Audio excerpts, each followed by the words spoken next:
What's going on, everyone? It's Rifle here, and thanks for checking out this Fallout 76 nuking experiment. Previously, we tried taking out the Scorch Beast Queen with the nuke 3 different times, just for science, and all those attempts were a fail.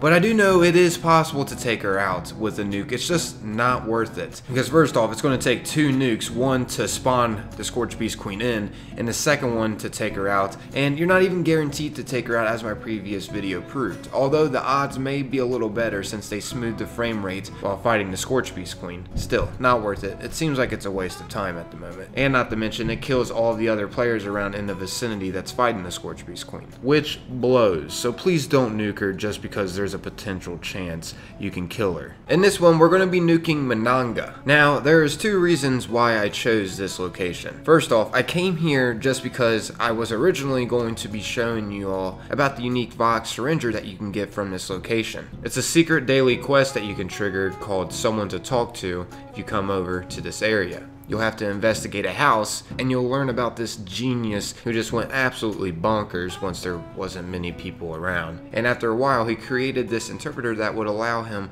to understand animals, which is the Vox Syringer. Here's a little sneak peek of it.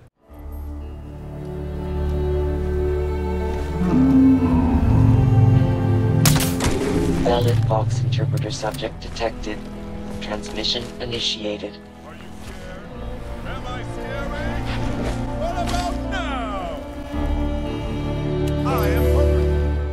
Once again, I'll be showing you how to play around with this after I nuke this location. The reason why I decided to nuke it instead of just showing you how to get this Vox Syringer is because when I came here, I started to realize how many ghouls there was around in this town, and it made me curious if I was going to get just as many ghouls as I could get at White Springs. I mean, there is loads of them around in this area. So I'm being optimistic about this nuke launch, and I'm hoping that we get a location just as good as White Springs. I mean, that'd be nice. Literally every experiment that we have done has been a fail, so come on, something be a little different. Literally every location that we have tried doesn't come nowhere near White Springs or the Fisher Site Prime to spawn the Scorch Beast Queen for rewards and experience. Those 2 are really the only locations that people nuke at the moment, and it's for a good reason. People don't want to waste their nukes. So let's hope this one is actually beneficial, rather than what we have experienced in the past. Alrighty, so the tedious part's out of the way. It's officially launching. Let's go ahead and try to get over there now so we can have a good view of the bomb going off.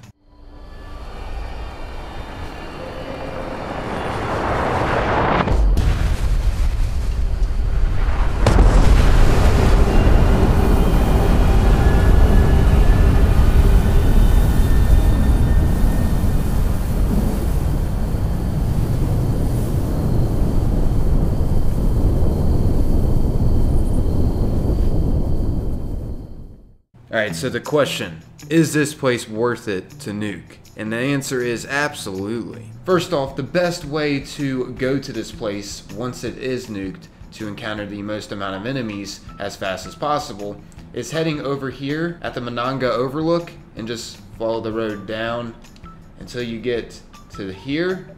And this is where you can keep respawning the enemies over and over and over. It gets insane. There is so many enemies that will spawn here, and you are guaranteed multiple legendaries. Now I will give you a tour of this area and the route that you should take just besides this area right here. Yes, there's tons of ghouls here, but there's even more legendary ghouls that you can take on to get a potential good weapon or armor, whatever you're looking for. In case you don't know how to reset enemies, all you have to do is just simply be on a team with somebody and then just dashboard out of the game. And then what you want to do is start the game back up and rejoin your team, and once you join back in, you will notice the enemies will respawn back into the game. And also what's awesome is you'll have a fresh batch of enemies. So maybe the first time you didn't get a 3-starred legendary enemy, the next time you could have a potential chance at getting more than 3-starred legendary enemies. So if you get really lucky, I mean, hey, as you can see here, I got 2 3-starred legendary glowing ghouls to spawn. And keep in mind, the higher the stars they are, the better chance you're going to have at getting 3-starred effects on your weapon or armor. But that isn't the only way to find 3 effects on a weapon. You can also get them from 2 stars and 1 stars. Also, you can upgrade them to make more effects on them. But I'm talking fresh off the body. You're going to have a better chance at finding these from 3-starred enemies. But you can find them from 1-starred and such. I just thought I'd let you guys know about that because I didn't know about that for quite some time. And I feel like that's really important information to know because a lot of 1-starred enemies that I would take out, I wouldn't really pay attention too much on what it dropped. I could have been passing up some treasure. And now looking back on it, I don't want to make that same mistake, let's just say that much. So I am making sure to check what the legendary ghouls drop and how many effects are on them. But most importantly, I hope you made it this far into the video because now I'm going to be showing you how to actually get the glowing ghouls to spawn here. You're going to want to make sure that the Scorch are here and not the glowing mole miners nor the liberators.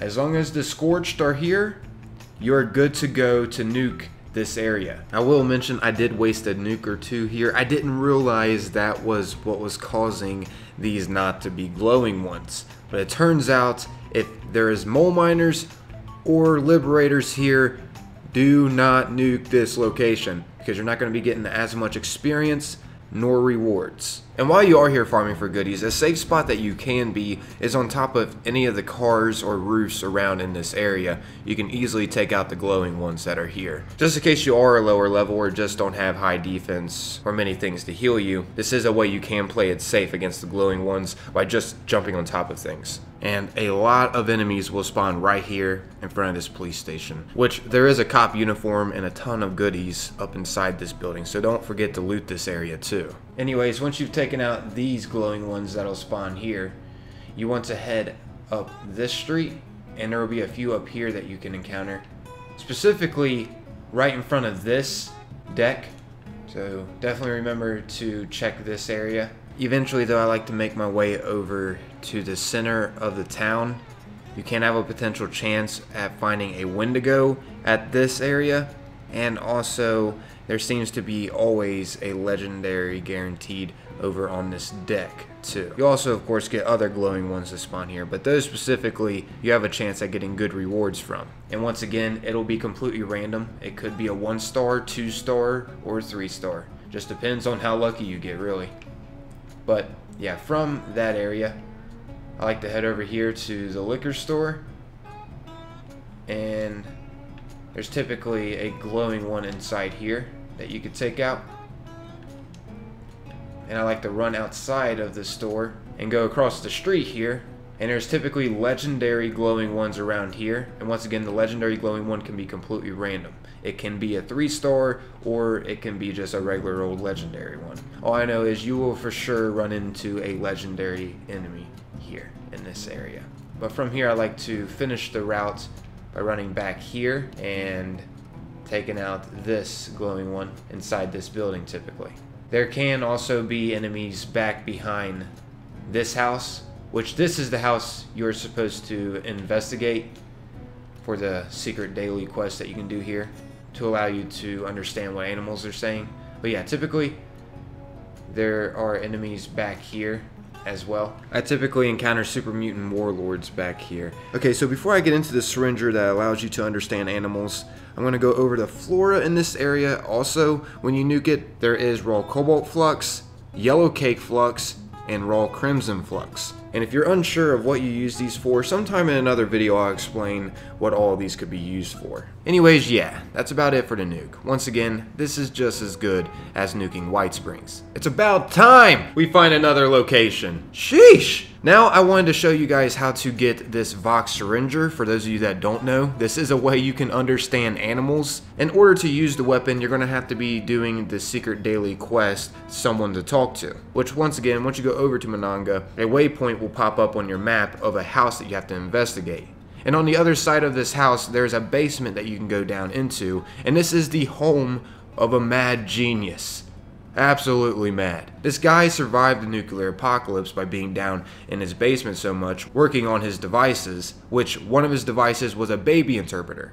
And he decided to convert this to an animal interpreter just because he was so lonely after the bomb dropped. So how you start this quest once you go down into the basement of this house, you just simply want to go over to the terminal and retrieve the holotape from the terminal here, and then go to your holotape selection and play it. When you officially start the quest, animals that you have to retrieve data from will pop up. Now keep in mind, these animals are completely random, so if you go to do this again sometime, you'll have completely different animals that you have to retrieve data from. And by the way, you collect the Vox Syringer from the metal box down in here. Typically it does come with syringes as well, which is nice. But yeah, this is the only way to use this unique weapon. It's only able to be used during this quest, and a lot of Fallout 76 players pass this up, and I feel like this is a really cool feature that a lot of players are missing out on. So that's why I decided to add this with this nuking experiment. It's a feature that we can do in the game that's not even recognized by many players. And also don't worry, if you don't know where a specific animal target